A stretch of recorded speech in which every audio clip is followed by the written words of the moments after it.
Watch this speech with subtitles and improve your English skills while learning about the future of AI. The kind introduction, and I want to start by thanking President Macron for hosting the event and, of course, for the lovely dinner last night. During the dinner, President Macron looked at me and asked if I would like to speak, and I said, Mr. President, I'm here for the good company and free wine, but I have to earn my keep today. And I, of course, want to thank Prime Minister Modi for being here and for co-hosting the summit, for all of you for participating. And I'm not here this morning to talk about AI safety, which was the title of the conference a couple of years ago. I'm here to talk about AI opportunity. When conferences like this convene to discuss a cutting-edge technology, oftentimes I think our response is to be too self-conscious, too risk-averse. But never have I encountered a breakthrough in tech that so clearly calls us to do precisely the opposite. Now, our administration, the Trump administration, believes that AI will have countless revolutionary applications in economic innovation, job creation, national security, healthcare, free expression, and beyond. And to restrict its development now will not only unfairly benefit incumbents in the space, it would mean paralyzing one of the most promising technologies we have seen in generations. Now, with that in mind, I'd like to make 4 main points today.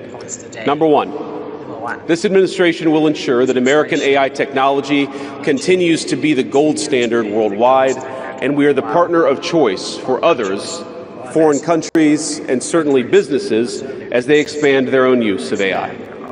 Number 2, we believe that excessive regulation of the AI sector could kill a transformative industry just as it's taking off, and we'll make every effort to encourage pro-growth AI policies, and I like to see that deregulatory flavor making its way into a lot of the conversations this conference.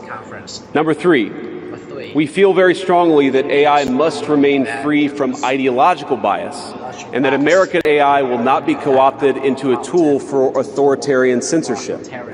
And finally, number 4, the Trump administration will maintain a pro-worker growth path for AI, so it can be a potent tool for job creation in the United States. And I appreciate Prime Minister Modi's point. AI, I really believe, will facilitate and make people more productive. It is not going to replace human beings. It will never replace human beings. And I think too many of the leaders in the AI industry, when they talk about this fear of replacing workers, I think they really miss the point. AI, we believe, is going to make us more productive, more prosperous, and more free. The United States of America is the leader in AI, and our administration plans to keep it that way. The U.S. possesses all components across the full AI stack, including advanced semiconductor design, frontier algorithms, and, of course, transformational applications. Now, the computing power this stack requires is integral to advancing AI technology. And to safeguard America's advantage, the Trump administration will ensure that the most powerful AI systems are built in the U.S. with American-designed and manufactured chips. Now, just because we're the leader doesn't mean we want to or need to go it alone, of course. And let me be emphatic about this point. America wants to partner with all of you. And we want to embark on the AI revolution before us with a spirit of openness and collaboration. But to create that kind of trust, we need international regulatory regimes that fosters the creation of AI technology rather than strangles it. And we need our European friends in particular to look to this new frontier with optimism rather than trepidation. Now, the development of cutting-edge AI in the U.S. is no accident. By preserving an open regulatory environment, we've encouraged American innovators to experiment and to make unparalleled R&D investments. Of the $700 billion, give or take, that's estimated to be spent on AI in 2028, over half of it will likely be invested in the United States of America. Now, this administration will not be the one to snuff out the startups and the grad students producing some of the most groundbreaking applications of artificial intelligence. Instead, our laws will keep big tech, little tech, and all other developers on a level playing field. Now, with the President's recent executive order on AI, we're developing an AI action plan that avoids an overly precautionary regulatory regime while ensuring that all Americans benefit from the technology and its transformative potential. Now, we invite your countries to work with us and to follow that model if it makes sense for your nations. However, the Trump administration is troubled by reports that some foreign governments are considering tightening the screws on U.S. tech companies with international footprints. Now, America cannot and will not accept that, and we think it's a terrible mistake, not just for the United States of America, but for your own countries. Now, U.S. innovators of all sizes already know what it's like to deal with onerous international rules. Many of our most productive tech companies are forced to deal with the EU's Digital Services Act and the massive regulations it created about taking down content and policing so-called misinformation. And of course, we want to ensure the internet is a safe place, but it is one thing to prevent a predator from preying on a child on the internet, and it is something quite different to prevent a grown man or woman from accessing an opinion that the government thinks is misinformation. Anh em Cần Thơ ơi, đã sẵn sàng cho sự kiện lớn nhất năm của IDB chưa nào? Hãy đến ngay sự kiện của IDB để bắt đầu cho hành trình. Meanwhile, for smaller firms, navigating the GDPR means paying endless legal compliance costs or otherwise risking massive fines. Now, for some, the easiest way to avoid the dilemma has been to simply block EU users in the first place. Is this really the future that we want? Ladies and gentlemen, I think the answer for all of us should be no. Now, there's no issue where we worry about more than regulation when it comes to energy. And again, I appreciated the comments of so many at the conference because they recognize that we stand now at the frontier of an AI industry that is hungry for reliable power and high-quality semiconductors. Yet too many of our friends are deindustrializing on the one hand and chasing reliable power out of their nations and off their grids with the other. The AI future is not going to be won by hand-wringing about safety. It will be won by building, from reliable power plants to the manufacturing facilities that can produce the chips of the future. Now, at a personal level, what excites me most about AI is that it is grounded in the real and the physical economy. The success of the sector isn't just a matter of smart people sitting in front of a computer screen and coding. It depends on those who work with their hands, even as robotics will change our factories. It will certainly make our healthcare providers better at treating diseases, but it will also depend on the data produced by those healthcare providers, by those doctors and nurses. I believe it will help us create and store new modes of power in the future, but right now, AI cannot take off unless the world builds the energy infrastructure to support it. Now, it's my view that tech innovation over the last 20 years has often conjured images of smart people staring at computer screens, engineering in the world of bits. But the AI economy will primarily depend on and transform the world of atoms. Now, at this moment, we face the extraordinary prospect of a new industrial revolution, one on par with the invention of the steam engine or Bessemer steel. But it will never come to pass if overregulation deters innovators from taking the risks necessary to advance the ball. Nor will it occur if we allow AI to become dominated by massive players looking to use the tech to censor or control users' thoughts. And I'd ask if you step back a moment and ask yourself, who is most aggressively demanding that we, meaning political leaders gathered here today, do the most aggressive regulation?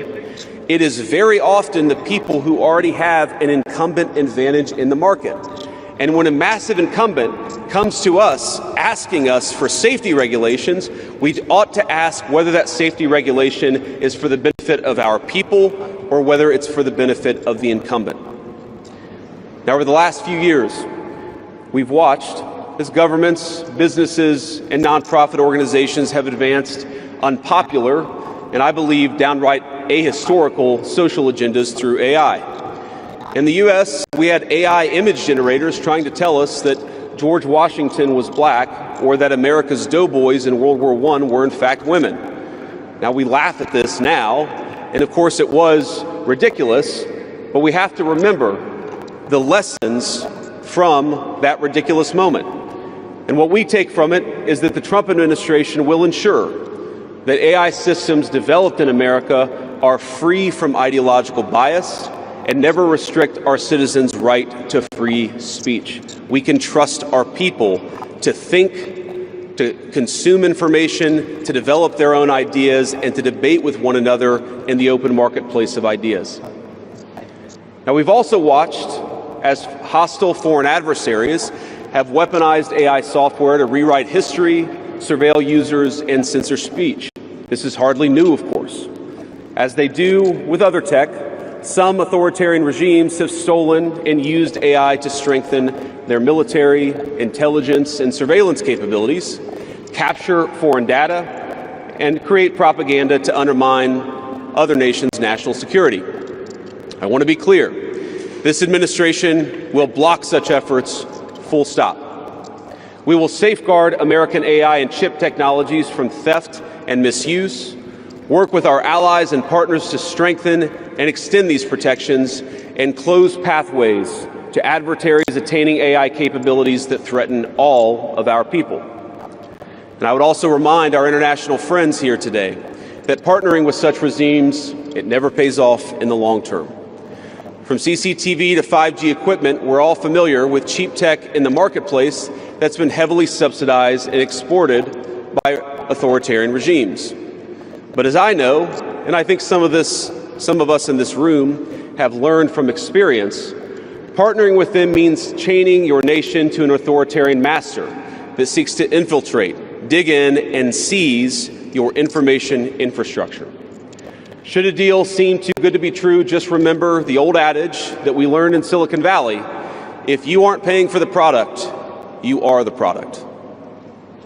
Finally, this administration wants to be very clear about one last point. We will always center American workers in our AI policy. We refuse to view AI as a purely disruptive technology that will inevitably automate away our labor force. We believe, and we will fight for policies that ensure that AI is going to make our workers more productive, and we expect that they will reap the rewards with higher wages, better benefits, and safer and more prosperous communities.